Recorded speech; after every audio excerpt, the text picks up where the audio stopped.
Com quem eu aprendi sobre o amor? Essa é a pergunta que eu quero falar contigo a respeito hoje. Esse vídeo não é um vídeo aleatório. Ele faz parte de um projeto que se chama Qual a Sua História com o Amor?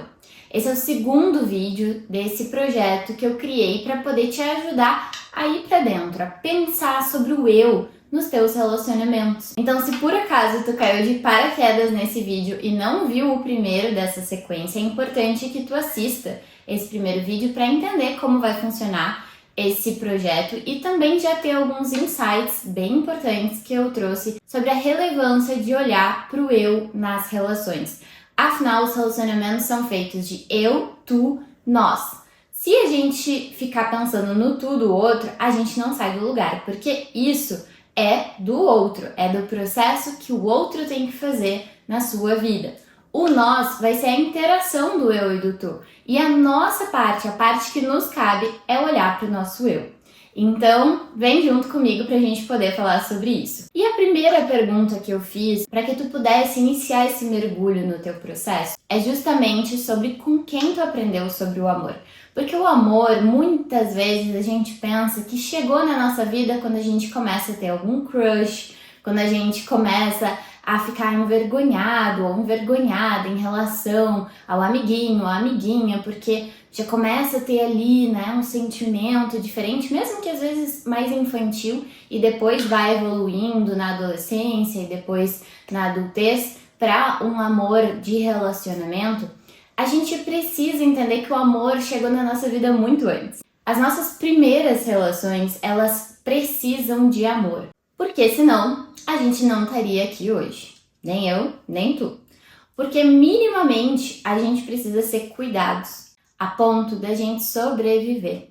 Então, amor, nesse sentido de cuidado, de alguém se dispor, se doar para pensar na gente e fazer algo com esse pensar, alguma atitude, alguma ação de dedicação, de prestar ajuda, de estar atento às nossas necessidades. Enquanto bebê, isso é questão de vida ou morte. E depois a gente vai então já desenvolvendo essas relações de amor e no próximo vídeo a gente vai adentrar bem a fundo isso, porque tem um nome bem específico que é apego, que são relações de apego, e a gente vai falar sobre isso no próximo. Mas hoje a gente precisa já plantar essa sementinha de que começou muito antes do que a gente imagina a nossa relação com o amor, para a gente poder começar a olhar para as nossas referências. Então, essas primeiras relações na nossa vida já são referências de amor.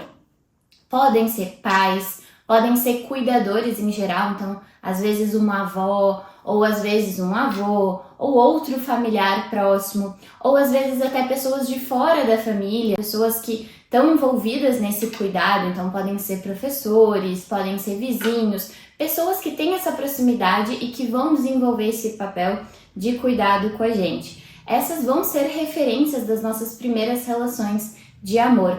E além disso, a relação que elas desenvolvem também com outras pessoas na nossa frente, que a gente acaba presenciando e acaba sentindo junto, também nos ajuda a formular dentro da gente o que é o amor.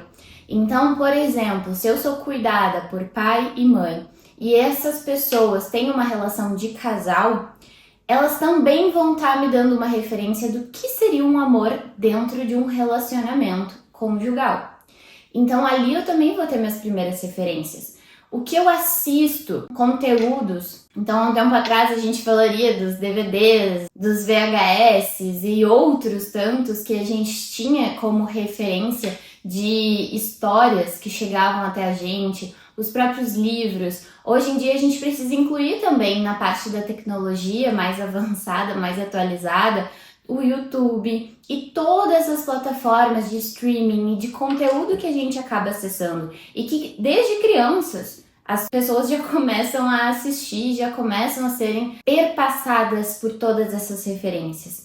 Então, eu costumo brincar, inclusive, sobre o quanto foi precário a gente crescer, e aí eu falo da minha geração e gerações próximas, só sabendo até o viveram felizes para sempre. E o que acontece depois? Como é que é a relação ali na convivência, né? Parece que todos os perrengues aconteceram antes do casamento e agora eles vão viver plenos e felizes todos os dias das suas vidas. E não é assim a realidade de um casal. Não é assim que funciona um relacionamento na vida real, para além da fantasia. A gente precisa também de uma educação para entender que sim, a gente vai ter uma construção a partir do momento que a gente decide ficar juntos, que seria mais ou menos isso do viveram felizes para sempre, que é quando eles decidem realmente e iniciam a sua jornada juntos. Existe uma jornada para além disso. Então, a gente não ter tido esse depois da vida real, para além dessa magia toda, muitas vezes nos deixa inclusive presos. Ah, será que deveria estar acontecendo assim? Será que deveria ser tão difícil? Será que deveria ter esses perrengues de convivência? Bom, muitas vezes sim. E não é sobre tem que ser difícil, mas é entender essa dificuldade para que a gente possa inclusive criar recursos para lidar de uma maneira mais saudável e mais leve muitas vezes. Não que sempre vai dar para ser leve, mas a gente pode fazer algo com isso, mas primeiro a gente tem que reconhecer que isso faz parte do processo. Se a gente ficar preso a negar que essas coisas existem, a negar que isso faz parte de um relacionamento, a gente não consegue ir para além disso e construir as nossas próprias ferramentas. E aí não só os contos de fadas, né, essas histórias de viveram felizes para sempre, mas a gente também teve na TV, que aí também algumas referências da época de quando eu era pequena e conforme eu fui crescendo, e aí vamos adaptando para cada contexto. Tu também precisa pensar no que conecta contigo, voltar lá atrás e pensar o que eu assistia, o que chegava até mim, o que eu via que era um casal. E vamos pegar programas de televisão, A Grande Família, Toma Lá da Cá, todas essas séries de televisão, muito antes da gente ter as séries de Netflix e outros streamings, elas traziam já essa parte do, tá, não é viveram felizes para sempre, existe ali dificuldade na convivência e construções que precisam acontecer, mais reais, mais na realidade do ser humano, mas ao mesmo tempo normalizava muitas coisas também problemáticas, como as brigas, como tá o tempo inteiro criticando um ao outro, como tá fazendo piadas que na verdade só machucam. Então a gente vai sendo perpassado de um lado por uma fantasia de que tudo vai ser mil maravilhas e só flores depois da decisão de ficar juntos, que seria o viveram felizes para sempre, e isso nos gera uma frustração, porque quando a gente vai para a realidade não é isso que acontece. E do outro lado, uma normalização, quando se traz para o real, uma normalização de brigas constantes, de ficar criticando um ao outro, pegando no pé um do outro, fazendo piadas que não são piadas porque o outro não tá rindo, ou tá rindo de nervoso, porque tá sendo machucado por aquilo e não tá sabendo muito bem como lidar com aquilo. E a gente fica num limbo, né? Tá, e aí? A realidade é assim, mas machuca, porque eu fico preso em padrões disfuncionais. E do outro lado, é uma fantasia, que não se torna realidade. E aí? O que eu faço com isso? Pois é, primeiro a gente precisa reconhecer que a gente é atravessado por tudo isso para a gente poder entender o que a gente internalizou e de que forma a gente busca reproduzir essas referências nas nossas relações hoje, para que aí com essa tomada de consciência a gente possa construir ferramentas mais saudáveis, recursos mais saudáveis para fazer diferente. Além disso, a gente precisa ampliar para culturas, né? Então, as nossas referências de amor, elas também vão ser perpassadas por onde a gente cresceu, como que as pessoas ao nosso redor pensam enquanto sociedade, o que é pregado, o que é divulgado, o que se tem como crença.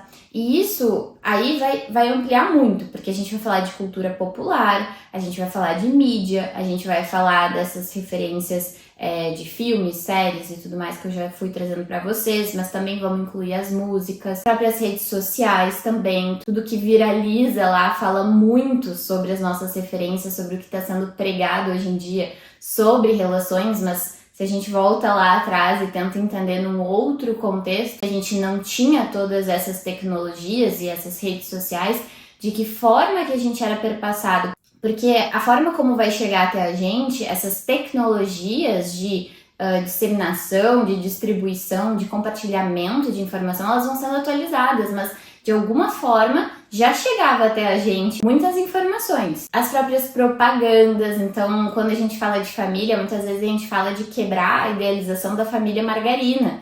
E aí, claro, a gente tá falando de uma referência dessas propagandas que colocavam a família ali toda plena na cena do café da manhã, passando margarina no pão, de uma forma super harmônica e que muitas vezes não era assim, o dia a dia, a realidade. Então, tem muito para além, é só aqueles segundos que são filmados e são encenados, mas a gente precisa trazer para a realidade, para a gente não se frustrar tanto e também conseguir fazer alguma coisa com isso. Então, além de toda essa cultura popular, que aí vai depender de onde a gente cresce, que sociedade é essa que a gente está incluída, também tem a ver com o tempo na história, né? Então a gente também tem eras na história que vão ter conceitos diferentes sobre amor, ou pensamentos, idealizações diferentes sobre o amor. Então isso também vai se atualizando. A visão sobre o amor não é a mesma desde que o ser humano apareceu no mundo, né? As coisas vão mudando e a visão sobre o amor também vai mudando. Além disso, a gente tem também as instituições.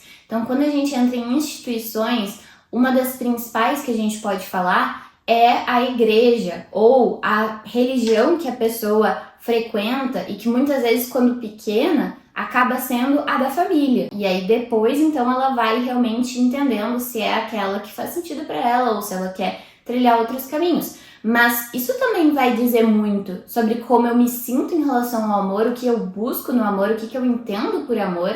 Muito das religiões também fala sobre as relações, sobre como que eu devo me portar frente ao outro, o que é certo, o que é errado, os juízos de valor. Isso também acaba nos perpassando e eu também preciso pensar sobre isso, como que isso atua na minha vida, o que eu penso sobre isso, o que eu tô de acordo, assumir uma postura mais ativa e reflexiva sobre essas influências. E aí a gente tem também a transgeracionalidade. Então também a gente precisa entender que muitos aspectos vão ser transmitidos de geração para geração.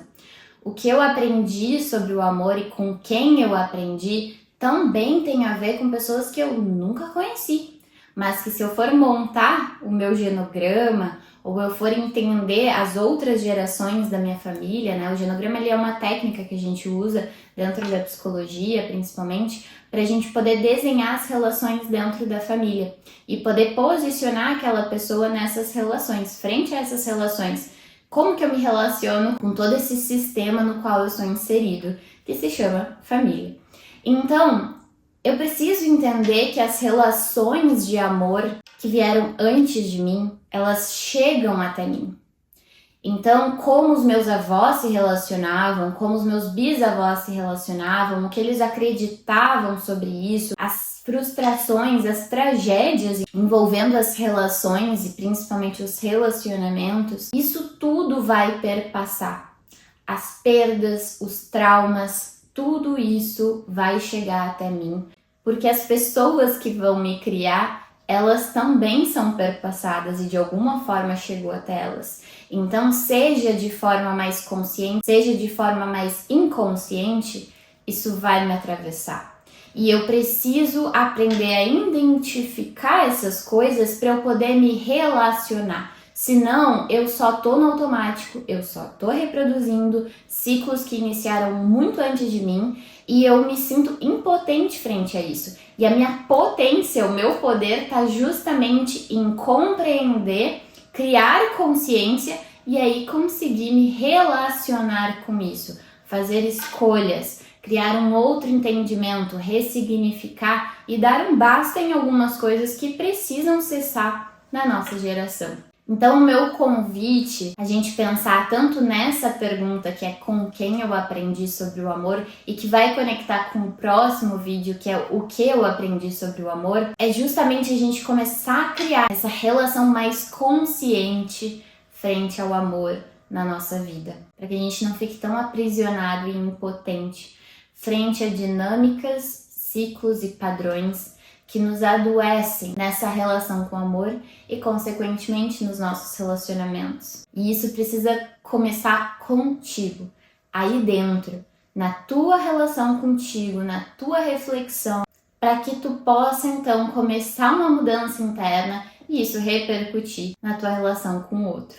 A gente já tem muitas influências que, de novo, vão para os opostos, de ou banalizam coisas que não deveriam ser banalizadas, ou pregam algo que não é real, que é fantasia e que é inalcançável, inclusive insustentável. E a gente fica perdidos no meio disso tudo. Então, nem tanto céu, nem tanta terra. A gente precisa achar o caminho do meio, que é construído a partir de reflexão, a partir de amor a gente mesmo, e aí sim a gente poder ir para o mundo com esse amor vivo dentro da gente e que também vai se apresentar e ser abastecido nas nossas relações. Então eu te espero no próximo vídeo pra gente falar sobre o que eu aprendi com o amor. E me conta aqui nos comentários se essas reflexões estão fazendo sentido pra ti, como tá sendo esse processo, pra gente também fazer algumas trocas. Até mais!